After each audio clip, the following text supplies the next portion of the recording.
السلام علیکم ورحمۃ اللہ۔ ویلکم ٹو زخرف القرآن چینل۔ آج ہمارے بیان کا موضوع ہے انمول خزانے، یعنی خواتین کے لیے قیمتی باتیں۔ شروع کرتے ہیں۔ بسم اللہ الرحمن الرحیم۔ جناب رسالت مآب نبی اکرم صلی اللہ علیہ وآلہ وسلم نے فرمایا، جب خاتون اپنی 5 نمازیں پڑھے، رمضان کے روزے رکھے، اپنی شرمگاہ کی حفاظت کرے اور اپنے خاوند کی اطاعت کرے تو اسے کہا جائے گا تم جنت میں جس دروازے سے چاہو داخل ہو جاؤ۔ یہ صحیح بخاری کی حدیث ہے۔ آپ صلی اللہ علیہ وآلہ وسلم نے فرمایا، اللہ کی راہ میں قتل ہونا شہادت ہے، طاعون سے مرنا شہادت ہے، پیٹ کی تکلیف سے مرنا شہادت ہے، اور حالت نفاس میں فوت ہو جانے والی خاتون کو اس کا بچہ اپنی آنول سے جنت کی طرف کھینچے گا، یعنی یہ درجہ بھی شہادت سے کم نہیں۔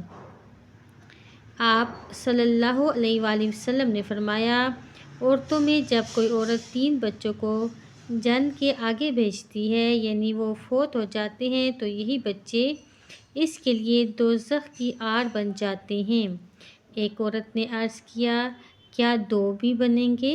آپ نے فرمایا، ہاں 2 بھی۔ آپ صلی اللہ علیہ وآلہ وسلم نے فرمایا، اے خواتین کی جماعت، صدقہ کیا کرو، خواہ تمہارے بندے کا ہی کیوں نہ ہو، کیونکہ روز قیامت تمہاری اکثریت دوزخ میں ہوگی، اس لیے صدقہ خیرات اس عذاب سے بچائے گا۔ آپ صلی اللہ علیہ وآلہ وسلم نے فرمایا، جو خاتون اس عالم میں فوت ہو کہ اس کا خاوند اس سے خوش ہو تو وہ جنت میں داخل ہوگی۔ آپ صلی اللہ علیہ وآلہ وسلم نے فرمایا، حضرات خواتین اپنے اوپر لا الہ الا اللہ کی تسبیح تقدیس کو لازم کر لیں اور اپنی انگلیوں پر گنا کریں، کیونکہ یہ انگلیاں سوال کی جائیں گی اور بولتی ہوئی آئیں گی، لہٰذا ان تسبیحات سے کبھی بھی غافل نہ ہوں اور نہ رحمت کو بھول جاؤ گی، یعنی کہ اگر یہ تسبیحات نہیں پڑھو گی تو رحمت کو بھول جاؤ گی۔ آپ صلی اللہ علیہ وآلہ وسلم نے ایک خاتون ام سنان سے فرمایا، کس چیز نے تمہیں ہمارے ساتھ حج کرنے سے روک دیا؟ انہوں نے عرض کیا، ابو فلاں یعنی میرے خاوند کے پاس صرف 2 اونٹنیاں تھیں، ایک پر تو وہ خود اور ان کا بیٹا حج کرنے چلے گئے اور دوسری زمین کو پانی پلاتی۔ آپ صلی اللہ علیہ وآلہ وسلم نے فرمایا، اچھا رمضان کا عمرہ حج کے برابر ہوگا یا میرے ساتھ حج کرنے کے برابر؟ جب رمضان آئے تو عمرہ کر لینا، کیونکہ رمضان میں عمرہ کرنے کا ثواب حج کرنے کے برابر ہے۔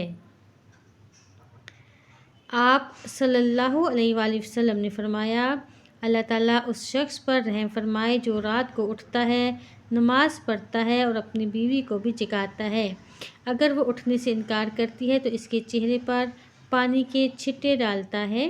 اسی طرح اللہ تعالیٰ اس عورت پر بھی رحم فرمائے جو رات کو اٹھتی ہے، نماز پڑھتی ہے اور پھر اپنے خاوند کو جگاتی ہے، اور اگر وہ نہ اٹھے تو اس کے چہرے پر پانی کے چھینٹے ڈالتی ہے۔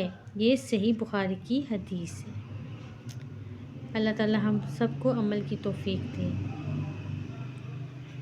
ام حمید جو ابو حمید الساعدی کی اہلیہ ہیں، ایک بار آپ صلی اللہ علیہ وآلہ وسلم کی خدمت میں آئیں اور عرض کی، اللہ کے رسول، میں آپ کے ساتھ باجماعت نماز پڑھنا پسند کرتی ہوں۔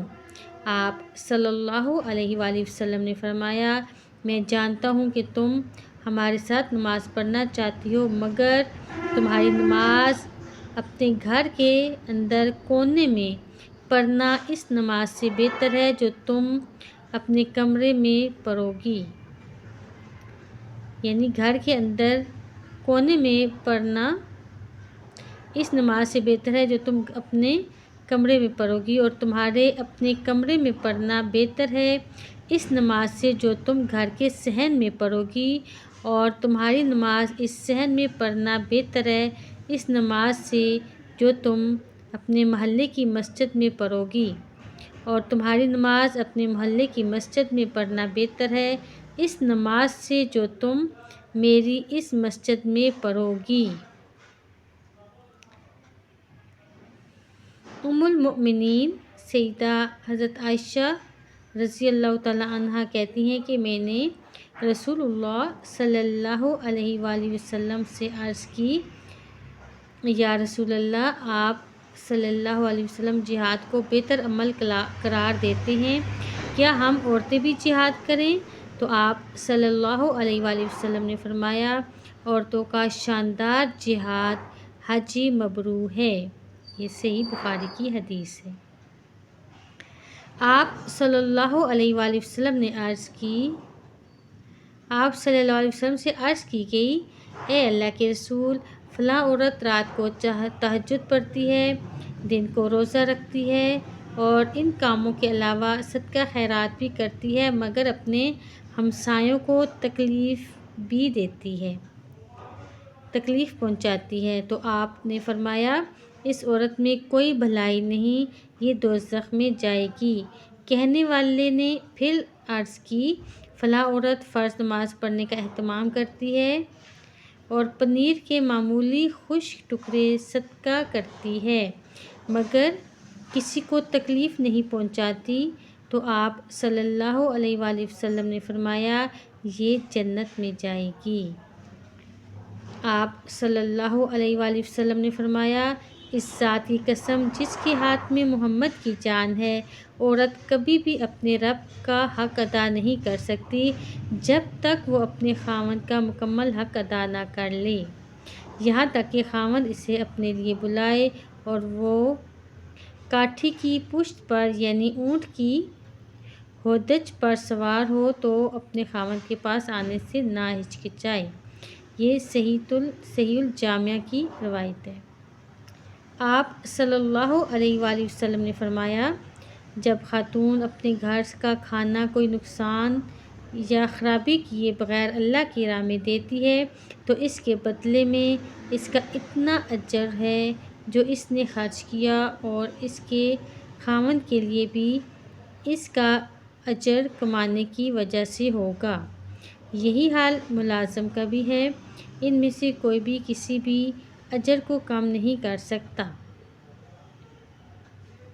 سیدنا حسین بن محسن کی پھوپھی جناب رسالت مآب صلی اللہ علیہ وآلہ وسلم کے پاس کسی کام کے لیے آئیں۔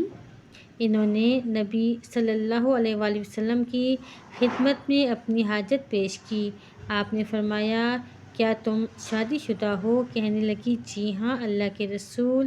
تو آپ صلی اللہ علیہ وآلہ وسلم نے فرمایا، تم اپنے خاوند کے ساتھ کیسی ہو؟ تم اپنے خاوند کے ساتھ کیسی ہو؟ عرض کی، میں ان کی خدمت میں کوئی کسر نہیں چھوڑتی مگر جہاں عاجز آ جاؤں۔ آپ نے فرمایا، دیکھ لو تم کہاں اور وہ کہاں، وہ یا تم تمہاری جنت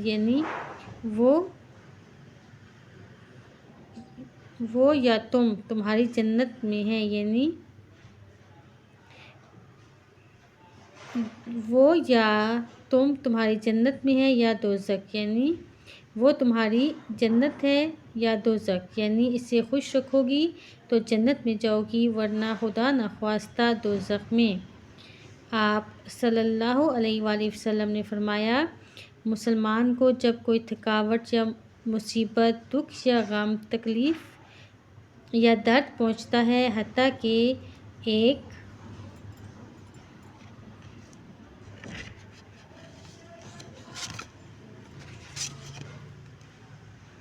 کانٹا بھی اگر اسے چبھتا ہے تو اللہ تعالیٰ اس کے بدلے میں اس کے گناہ معاف کر دیتا ہے۔